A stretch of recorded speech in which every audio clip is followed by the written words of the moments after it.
وجهت سلامي إليكم ما بقيت وبقي الليل والنهار ولا جعله الله آخر العهد مني للسلام عليكم. السلام على الحسين وعلى علي بن الحسين وعلى أصحاب الحسين ورحمة الله وبركاته. اللهم صل على محمد وآل محمد. We start this majlis by reciting Al-Fatiha for the souls of Ash-Shuhada and Al-Marhumin for all the Muslim brothers and sisters. قبلها الصلوات. اللهم صل على محمد وآل محمد. بسم الله الرحمن الرحيم. الحمد لله رب العالمين الرحمن الرحيم مالك يوم الدين إياك نعبد ونستعين اهدنا الصراط المستقيم صراط الذين أنعمت عليهم غير المغضوب عليهم ولا الضالين. Al-Imam al-Hussein alayhi salam represent an important figure in the history of Islam and represent also a source of guidance for every mu'min and for every Muslim, male or female. As we spoke yesterday, and we said that Imam al-Hussein alayhi salam is an imam, he's a leader, a spiritual leader, and Al-Quran spoke of him and his noble position in Ayat al-Tathir and Ayat al-Mubahala, and Rasulullah sallallahu alayhi wa alayhi spoke of him as an imam and leader. So we need to educate ourselves based on connecting with two factors, the Book of Allah, Al-Quran, and the legacy of our A'imma, Salamullahi alayhim, who represents the legacy of Ahlul Bayt, plus Fatima Zahra alayha salam, because Fatima also alayha salam, Sayyidat Nisa al-Alameen, was a member of the ayah of the verse of purification, Ayat al-Tathir, and an excellent example for all the Muslims, men and women, to follow. And the knowledge that she has, despite that she lived for a short time, but she left us an incredible legacy as far as summarizing Islam and at-Tawheed and the prophethood and Nubuwwah and the resurrection, al-Ma'ad, and the concept of the attributes of Allah, Sifatullah, al-Adala, and explaining in details the important position of al-Wilaya, al-Imama, the vice-guardship, the leadership, the Khilafah. All of this manifested itself in a wonderful speech that Fatima Zahra alayhi salam spoke in the main masjid in al-Madinah after the death of Rasulullah sallallahu alayhi wa alayhi, when the changes started and when the some important Muslim figures reached the agreement with Rasulullah sallallahu alayhi wa alayhi after he passed away. So if any one of us or any one of you wants to know Islam briefly and the attributes of Allah and the role of Muhammad sallallahu alayhi wa alayhi and the important position of Ali ibn Abi Talib alayhi salam and the mission of our A'imma, all what he has to do is go to the speech and the khutbah that Fatima performed in the masjid of Rasulullah sallallahu alayhi wa alayhi when she gathered the Muslims and she gave this wonderful speech where she defined the principles of Islam and explained the important concept of al-wilaya and al-imama, summarized as-salat, as-siyam, al-ta'a, obedience and disobedience, and warn the Muslims from that time about their outcome, because they have left the wasiyyah that Rasulullah sallallahu alayhi wa alayhi directed al-ummah to follow. So it is very essential that we know al-Imam Hussein and we know Ahlul Bayt, very essential.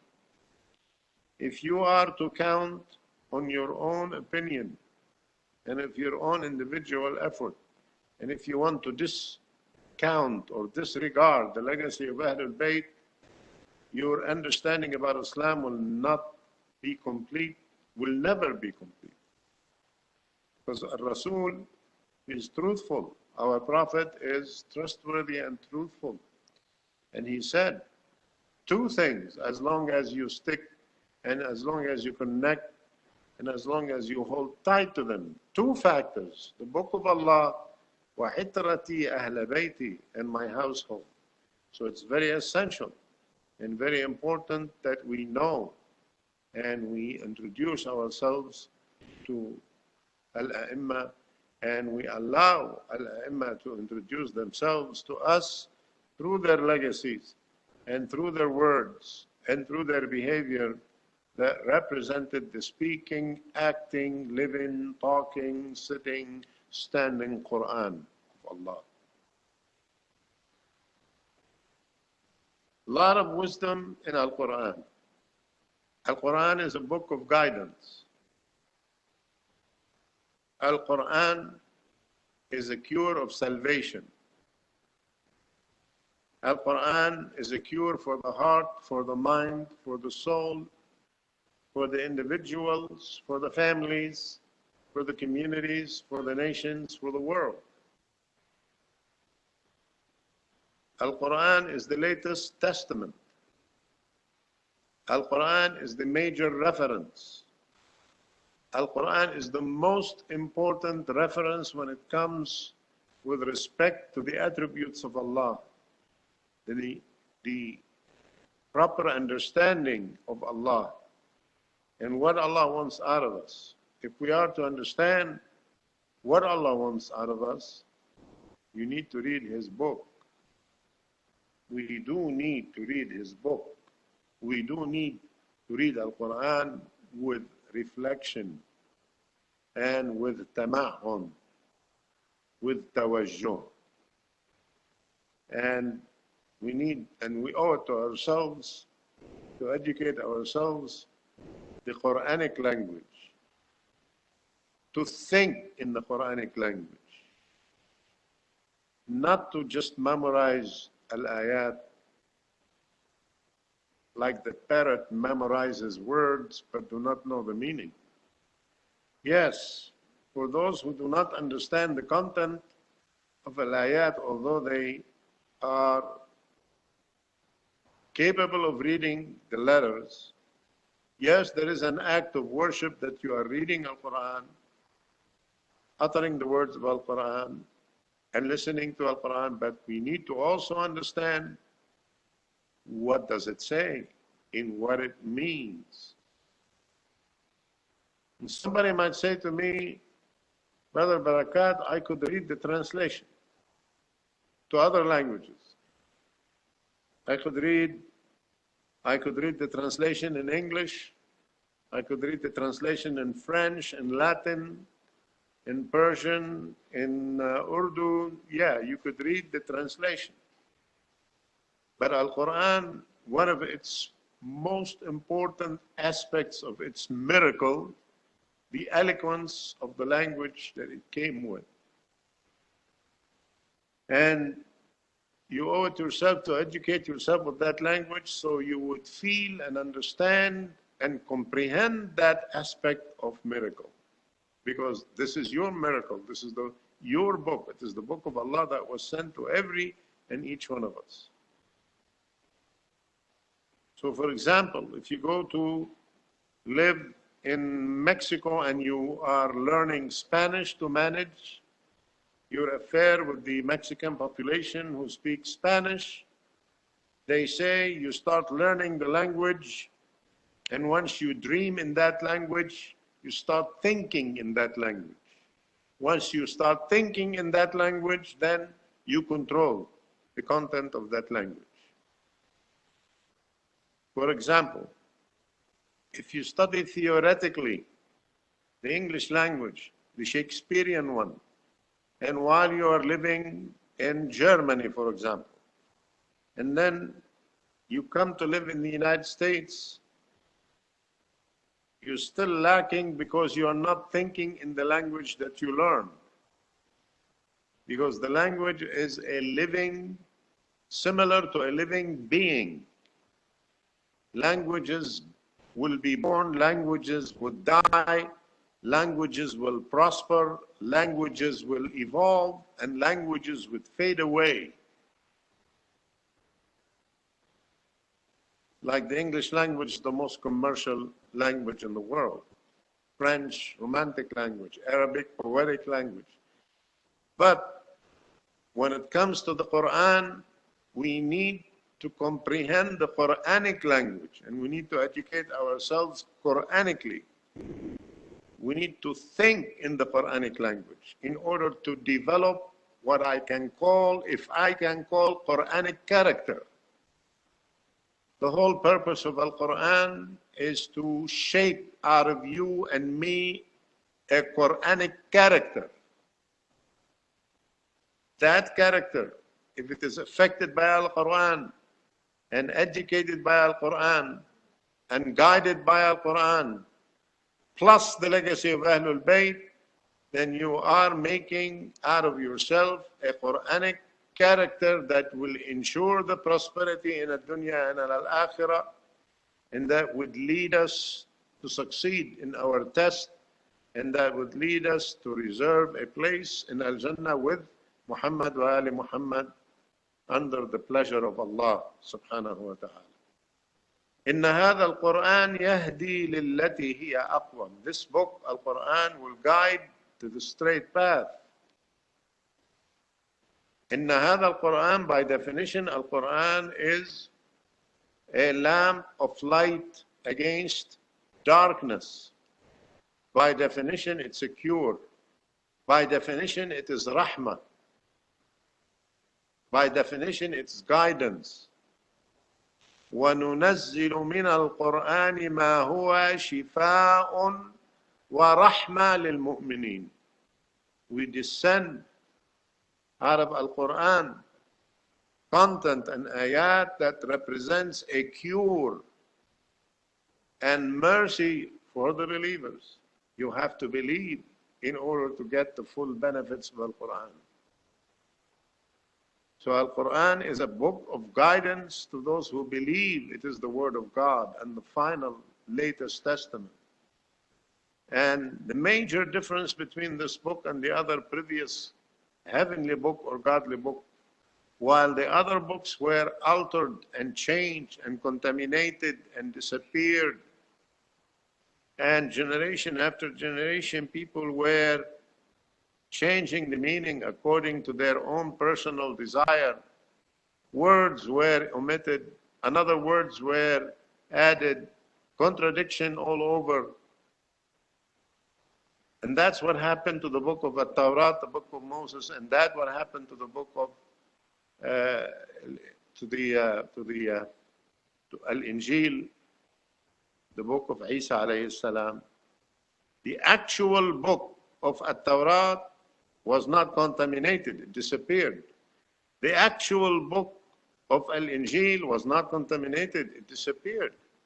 But then both of them were formed later by scholars or by followers, by the word of mouth, generation after generation, because the real existing copy, it didn't exist anymore.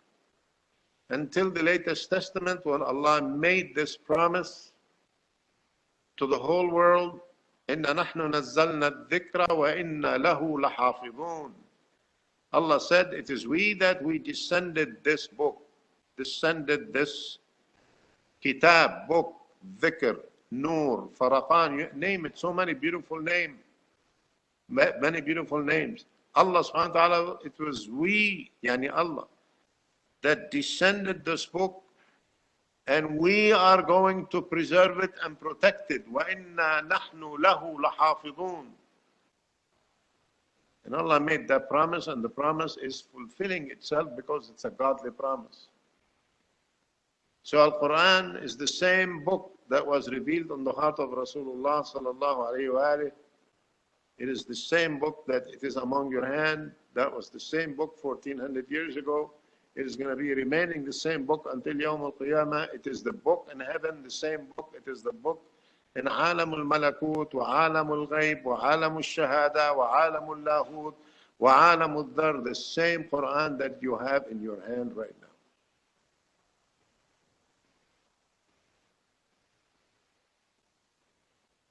So I want to share with you an ayah in the book of Allah and focus on it and explain it and then find the relationship between Al-Quran and Ahlul Bayt Salamullahi alayhi.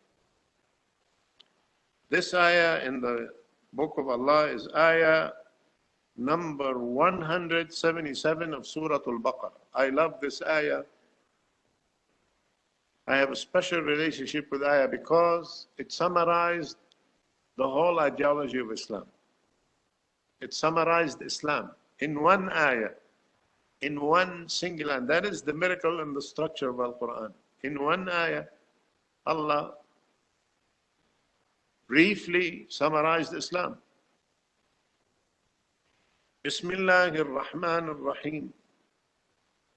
ليس البر أن تولوا وجوهكم قبل المشرق والمغرب ولكن البر من آمن بالله واليوم الآخر والملائكة والكتاب والنبيين وآتى المال على حبه ذوي القربى واليتامى والمساكين وابن السبيل والسائلين وفي الرقاب وأقام الصلاة وآتى الزكاة والموفون بعهدهم إذا عاهدوا والصابرين في البأساء والضراء وحين البأس أولئك الذين صدقوا وأولئك هم المتقون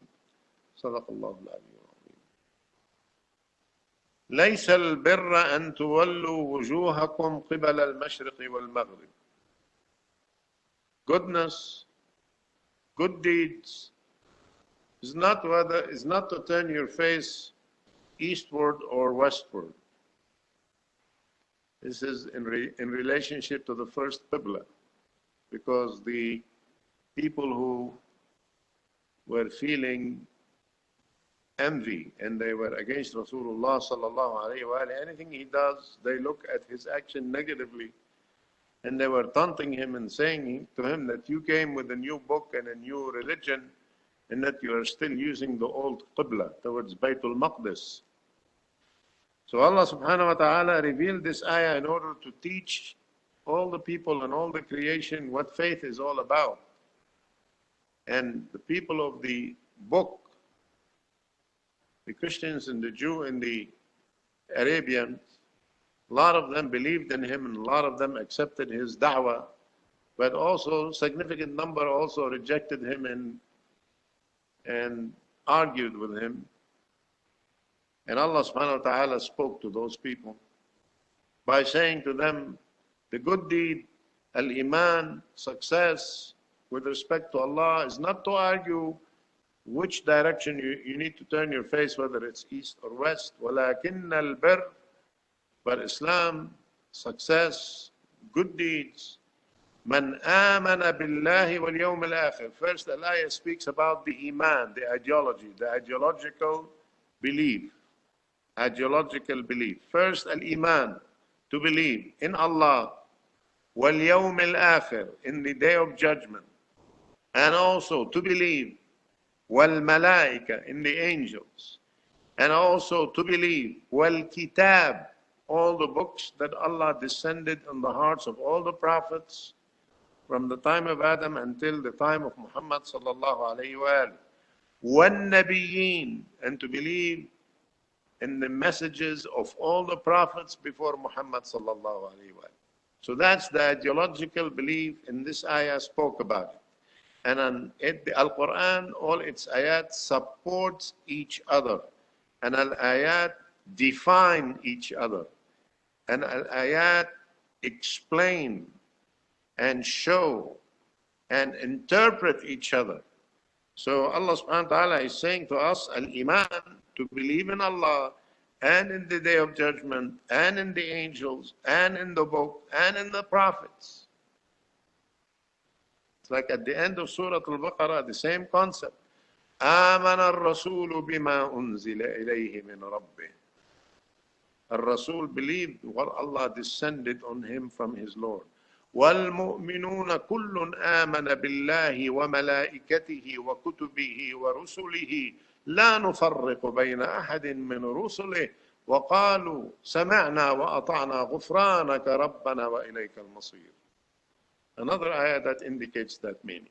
And the believers believed in Allah and in the angels of Allah and in the books of Allah and in the messengers of Allah. And they do not distinguish among the prophets in believing on some and disbelieving in some. They believe in all of them. And they do not separate them from each other. And they say, we have heard and we are being obedient. We seek your forgiveness, Ya Allah. And we shall go back to you. The same thing in the first of Surah Al-Baqarah, the same meaning. Alif Lam Mim, ذَلِكَ الْكِتَابُ لَا رَيْبَ فِيهِ. Alif Lam Mim, this book is no doubt about it. Hudan, guidance to who? لِلْمُتَّقِينَ, those who are pious. They believe in Allah. Who are al-muttaqeen? الَّذِينَ يُؤْمِنُونَ بِمَا أُنزِلَ إِلَيْكَ وَمَا أُنزِلَ مِنْ قَبْلِكَ وَبِالْآخِرَةِ هُمْ يوقنون. والذين الآيات few آيات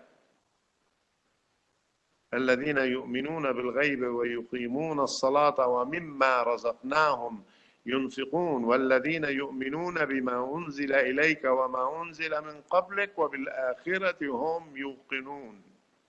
Ideological belief, Allah stating it. Okay, this is what Al-Ayah so far spoke about. The ideological belief. We go back to Al-Ayah. So you believe in Allah, in Yawm al-Akhir, and al-Malaika, and in the books, and the prophets, and then Al-Ayah here moves from the theoretical, spiritual conviction and belief, ideological one, into practicing the command of Allah. So what does it say? وَآتَ الْمَالَ عَلَى حُبِّهِ ذوي القربى واليتامى والمساكين وابن السبيل والسائلين وفي الرقاب. This ayah is telling us also al-mu'min is the person who spend some of his money, spend part of his money, spend portion of his money. وَآتَ الْمَالَ عَلَى حُبِّهِ, despite his love to it. Now, al-mufassirin, the interpreters here, they have two opinions. حُبِّهِ al-ha, they spend money despite they love it. It as a pronoun, despite their love to him as a pronoun. Some interpreters, they say, we love money. People love money. Despite the fact that they love their own money, they spend it. So they spend something valuable. And according to Al-Quran, the best form of spending is when you spend out of what you love and when you give up something that you value and you cherish. There's a big difference when you have something that you have no use of and you go give it as charity, versus when you have something very valuable that you love and you give it up for the sake of Allah. That's more important. That's have more impact on your deeds and on the rida of Allah subhanahu wa ta'ala. وَيُطْعِمُونَ الطَّعَامَ عَلَى حُبِّهِ. In Surah Al-Insan, Ahlul Bayt, Fatima wa Ali wal Hasan wal Hussein. and they spend and they feed the people the food, despite that they love the food and they need it because they were fasting.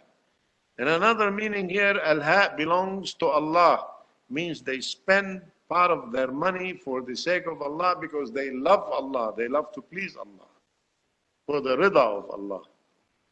وَآتَ الْمَالَ عَلَى حُبِّهِ, and you give for the sake of Allah because you love Allah. Who do you give to in Islam? What's your priority of giving? ذَوِي الْقُرْبَى, your kins, your relatives.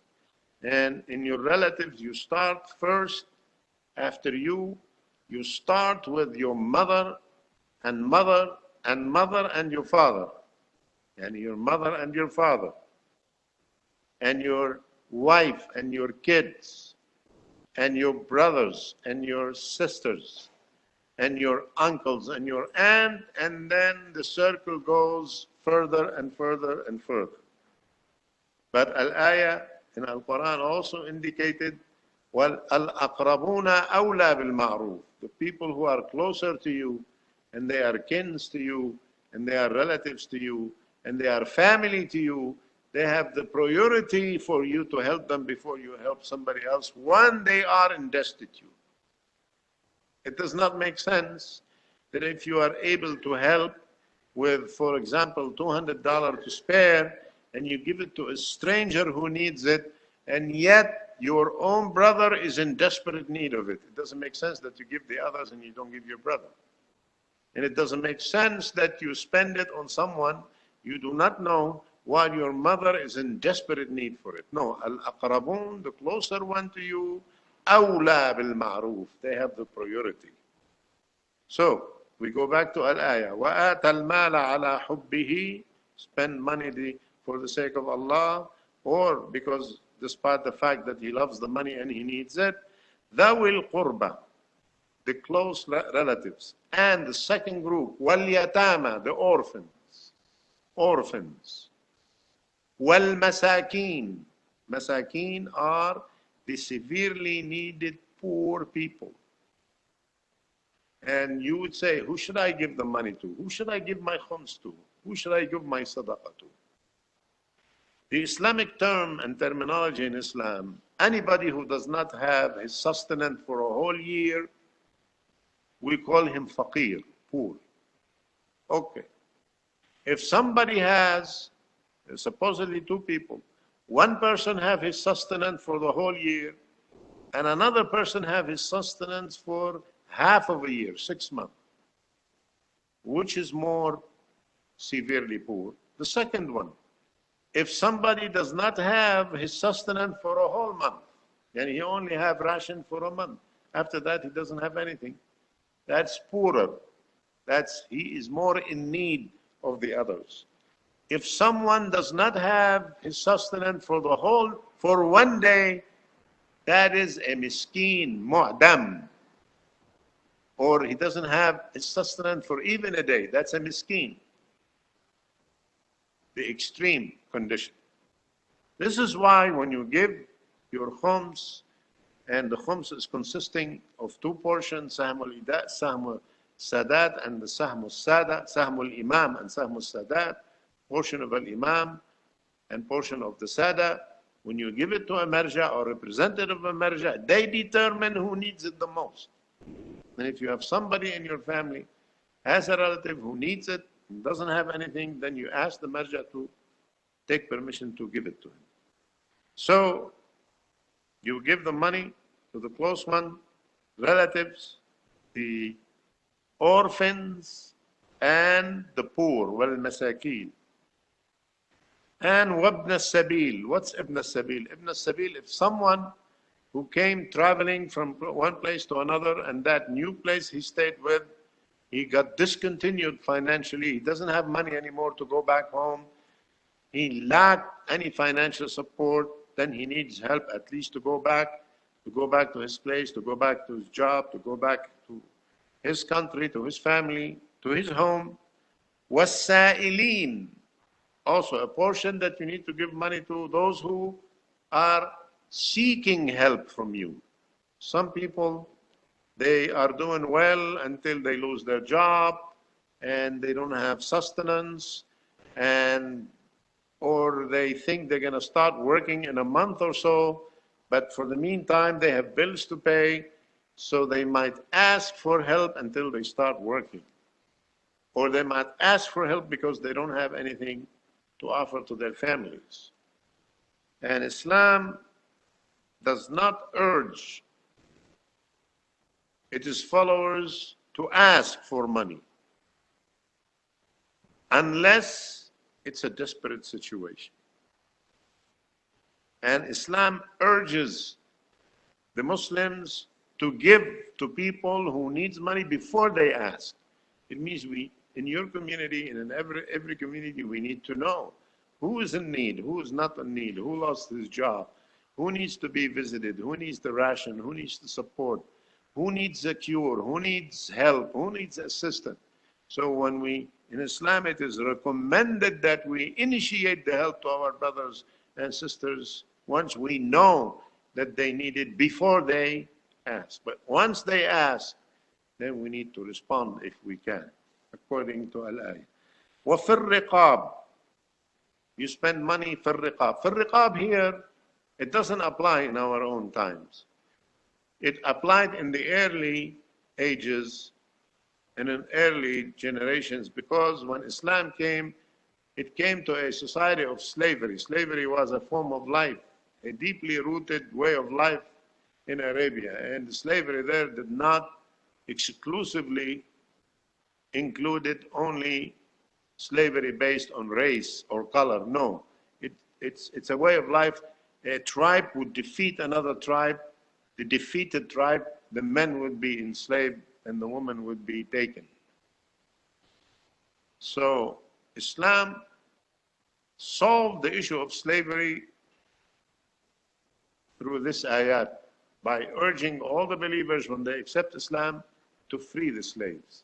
And they made freeing the slaves an act of worship and an act of the compensation for the mistakes that people have done in their past.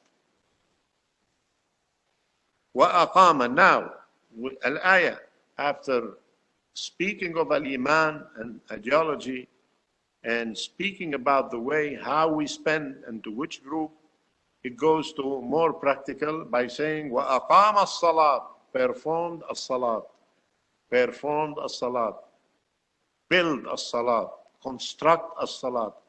Iqamat as-salat means you perform it section by section successively. Wa'at az-zakat, perform. Az-zakat is an Islamic concept that's important. It's consisting of two portions: zakatul mal, which is al-khums, and another zakat. We're not going to speak about it right now. We don't have the time to speak about the details, but it speaks about putting a amount that we need to give into the poor from the livestock and from the agricultural products like grain, like barley, like all these grains and whatsoever you, and zabib, and anyway. But the financial aspect of it is al-khums, which is you pay 1/5 of your money after a whole year passed of what you earn from an amount of money that you saved and you do not need it. If you have no money saved from 1 year to another and no extra money, you have no khums. And once you pay the khums on what you earn, the money that you paid khums on it, you only pay khums on it once. You don't do it every year.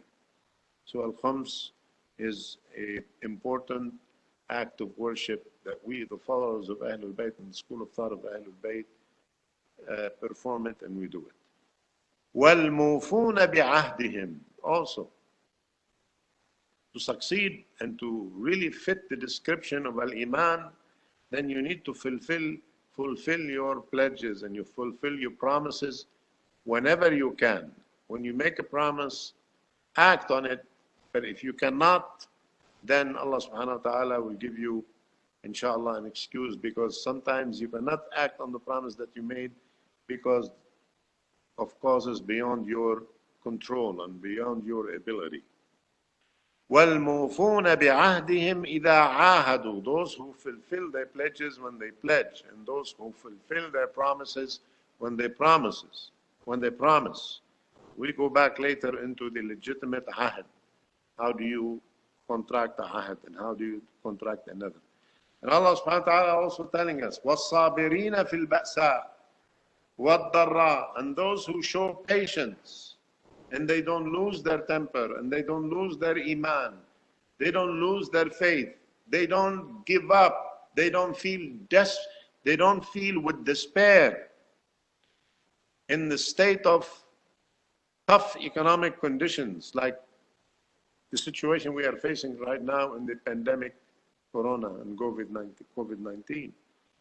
Those who are patient in the healthy times and sick times, in good times and bad times, and during peaceful times and during war times, وَحِينَ الْبَأْسِ, يعني during war, or when they are sick, or when they are inflicted with certain distress and with certain loss. Those who are patient. And Allah subhanahu wa ta'ala in another place in the Quran is telling us, I shall test you with some fear and a loss in the sustenance, and loss in food, and loss in life.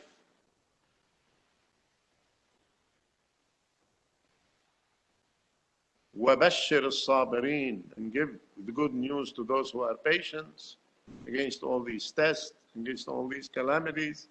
Just like Al-Imam Hussein alayhi salam was patient and showed incredible patience in front of the test that Allah tested him with, in front of all this paradigm that he was put to face. As we spoke yesterday, he did not shake, and he did not break, and he did not give up, and he remained focused, and his connection with Allah was amazing. And his demonstrated act of faith and piety is unsurpassable by anyone except Al-A'imma that passed before him. Al-Hasan alayhi salam, Imam Ali alayhi salam. And Imam Hussein alayhi salam defined to us the concept of patience, because he was patient and he faced all these calamities with an incredible, deep act of faith in Allah and belief in Allah and sincerity towards Allah. And his emotion and his compassion to his family did not allow him to cross the line, even in the worst conditions. And then after losing all his family and his companions one by one, remained alone, surrounded by 30,000 soldiers, takes his horse, rides it, moves towards his enemy with confidence in Allah, with incredible tawakkul, with incredible keen wit and convincing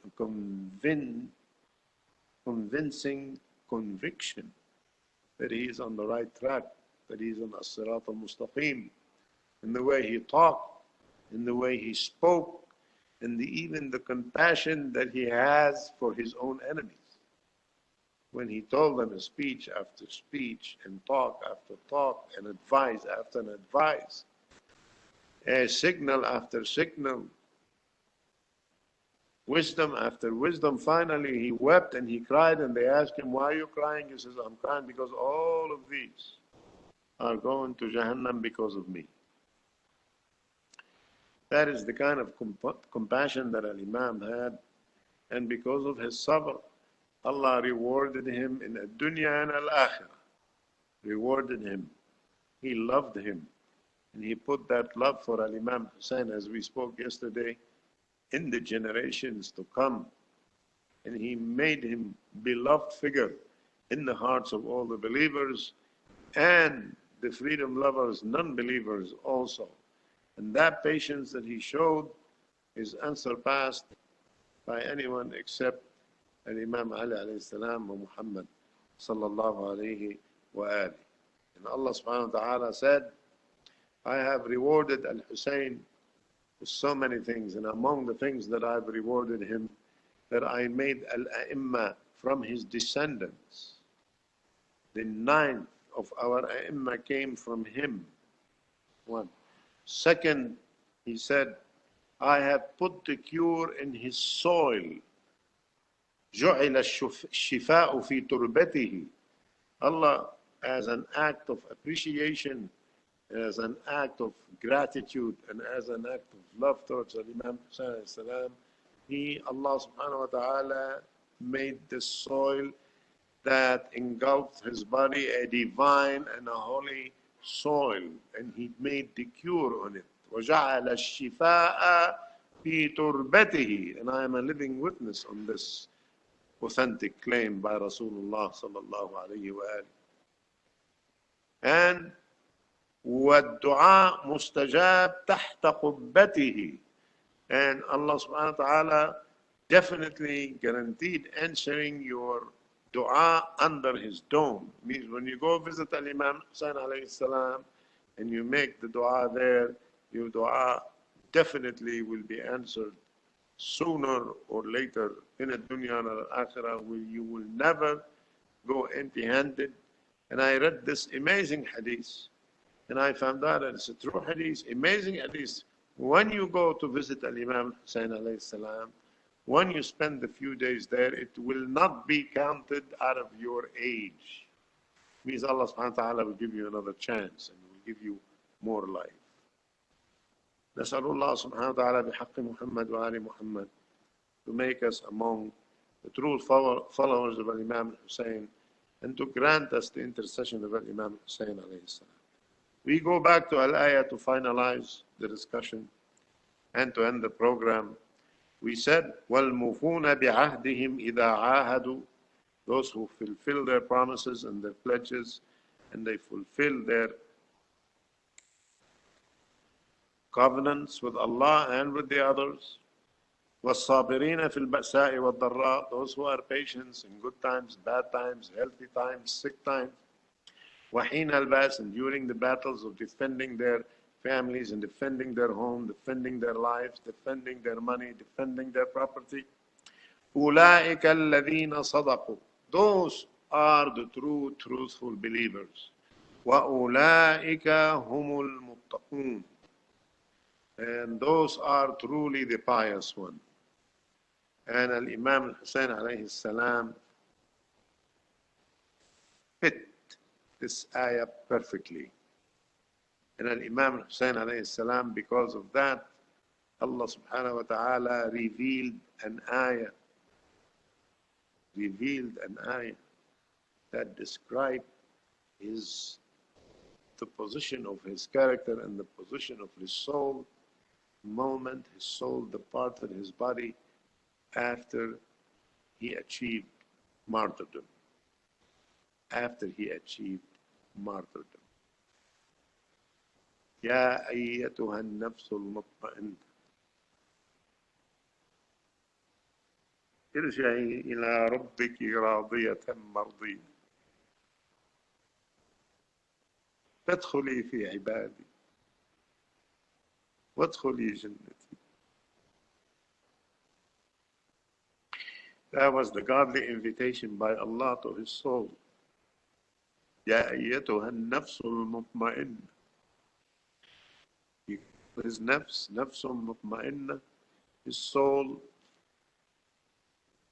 is filled with security and itma'nan, peace, peaceful one, despite all the calamities and the distress that he faced.